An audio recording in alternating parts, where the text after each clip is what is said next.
जी, क्या रिपोर्ट है? पिछले 26 घंटे से आप और आपके रिपोर्टर लगातार डिटेल्स दे रहे हैं इस घटनाक्रम की, जो कुछ भी साबरमती जेल से चल रहा है। क्या फीडबैक आपको मिल रहा है? कल फैसला आने वाला है और अब तक उमेश पाल मामले में कार्रवाई कहां तक पहुंची? देखिए, फैसला कल आएगा और 100 से ज़्यादा जिसके ऊपर केस रहे हों, और पहली बार ऐसा लग रहा है कि कल अतीक अहमद को सज़ा होगी। आज तक 44-45 साल में, जैसा आईजी साहब बता रहे थे, कि उसको लचर पैरवी रही कि हर बार वो छूट जाता रहा, बचता रहा, पुलिस की कार्यशैली।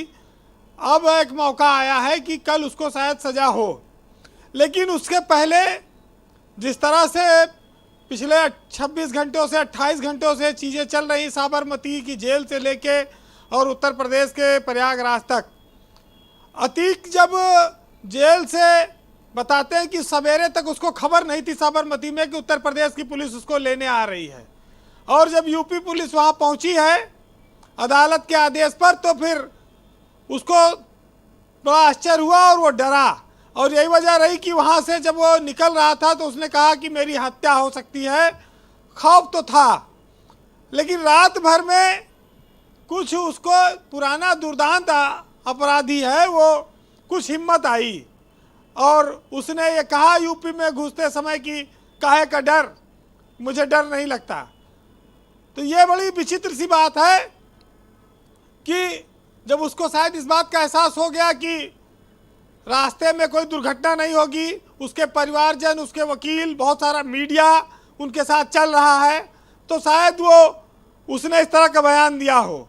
लेकिन आज पूरे देश में पिछले 26-28 घंटे से अतीक अहमद जैसे दुर्दांत अपराधी का लोकेशन और मूवमेंट और उसकी गाड़ी को लेकर पूरे देश की मीडिया कौतूहल से लगी है और जनता भी देख रही है और वो भी जानना चाहती है कि इस मामले में क्या हुआ। लेकिन ये ज़रूर है कि अतीक अहमद को अगर अदालत सज़ा देती है तो किस तरह की सज़ा देगी, ये भी देखना होगा। एक बात है कि अतीक को अगर सरकार जहाज़ से लाती तो शायद इतना हो हल्ला ना होता, क्योंकि पहले भी जहाज़ से ले गए थे। इस बार सड़क मार्ग से आना पूरे देश और दुनिया के लिए वो एक आश्चर्य का विषय बना हुआ है। ब्रजेश जी, अतीक अहमद कैसे बनते हैं? अपराधी पहले राजनीति में तो होते नहीं थे, नेताओं के लिए कुछ काम करते थे, कुछ बाहुबली नेताओं के लिए। लेकिन जब उन्होंने देखा कि हम ही नेता बन सकते हैं तो हम बाहुबली किसी के लिए काम क्यों करें, तो बहुत सारे अपराधी सफ़ेद पोश बनने लगे, चुनाव लड़ने लगे और जीतने लगे। अब नेता भाषण में तो ये कहता है कि हम जात पात और अपराधियों को टिकट नहीं देंगे, लेकिन वो ये भी जानता है कि जो सीट जीतेगा उसी को टिकट देना है, तो वो जिताऊ कैंडिडेट, वो माफिया अपराधी मिलता है उसको, और ऐसे लोगों को वोट भी मिला है, वो चुनाव भी जीतते रहे हैं। अतीक अहमद भी जीते चुनाव। तो ये दुर्भाग्य है हमारी व्यवस्था का कि हमारी जनता कई बार ऐसे लोगों को चुनती है जिनको नहीं चुनना चाहिए, जो माफिया है, लोगों की हत्या करते हैं, ज़मीनें कब्जा करते हैं, मर्डर करते हैं, क्रिमिनल हैं। लेकिन अब ये सब सरकारें बनाने के नाम पर समझौते होते रहे इस देश में। वैसे गाड़ी नहीं पलटी, लोग गाड़ी विकास दुबे की तरह कि कहीं अतीक न मार दिया जाए, ये बड़ी आशंका थी।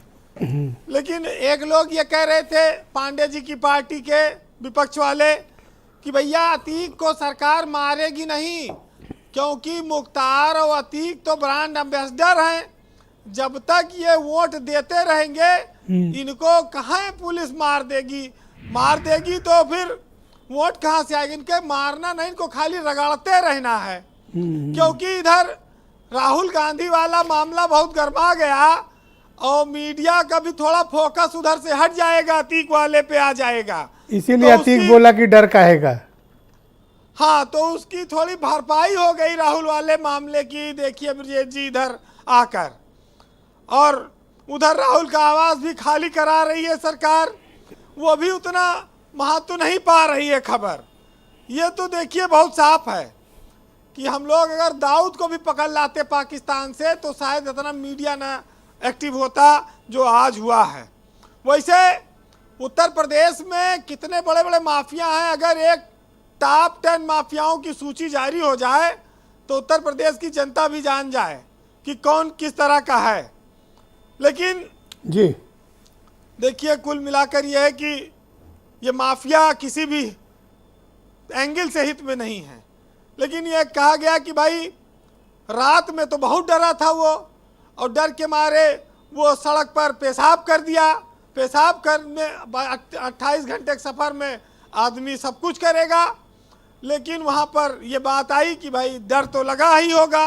बाद में कह रहा है नहीं हम नहीं डरते। बड़ी सारी बातें हो गई। लेकिन हम आप जिस समाज में हैं वहाँ पर गलत को गलत कहना पड़ेगा, अपराधी को अपराधी कहना पड़ेगा।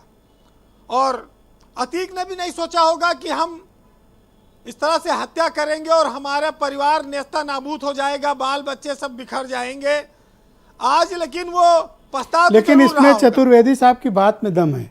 उसे अंजाम पता था कि किन के साथ वो, किन सरकार के साथ वो डील करने जा रहा है, या किन के साथ वो इस तरह की, किन के रिजीम में ऐसी वारदात करने जा रहा है। तो जाहिर सी बात है खामियाजे के लिए तैयार रहना पड़ेगा। ब्रजेश जी, हमारे यहाँ लोग मनबड़ टाइप के हैं, वो कहते जो है देख लेंगे। लेकिन इस देखने के चक्कर में इतना देखना पड़ेगा, शायद अतीक ने नहीं सोचा होगा। अतीक अहमद अपने जीवन के जो जितना उन्होंने आतंक मचाना था मचा लिया, अब तो वो इस स्थिति में है नहीं। लेकिन उनका परिवार, कुनबा, बाल बच्चे सब समाप्ति की ओर हैं। देखिए, योगी सरकार ने अपराधियों पर कठोरता जो दिखाई है, ये बात ज़रूर है कि अभी अपराधी भले पकड़े न गए हों इलाहाबाद में, लेकिन अतीक का परिवार तो बिखर जाएगा, ये बचेंगे नहीं। क्योंकि इन्होंने जिस तरह से खुली गुंडागर्दी की है, कोई सरकार इसको ऐसे बर्दाश्त न कर पाती। फिलहाल जो लोग कौम के नाम पर, मजहब के नाम पर और अपनी गुंडाई और अपना आतंक स्थापित करने के नाम पर ये सब काम करते हैं, वो ना खुदा को खुश कर पाते हैं ना अपने परिवार को। जी वीरेंद्र जी। आज एक बाहुबली खुद ही अपने बाल बच्चों के जीवन को बर्बाद करने का कारण बन रहा है।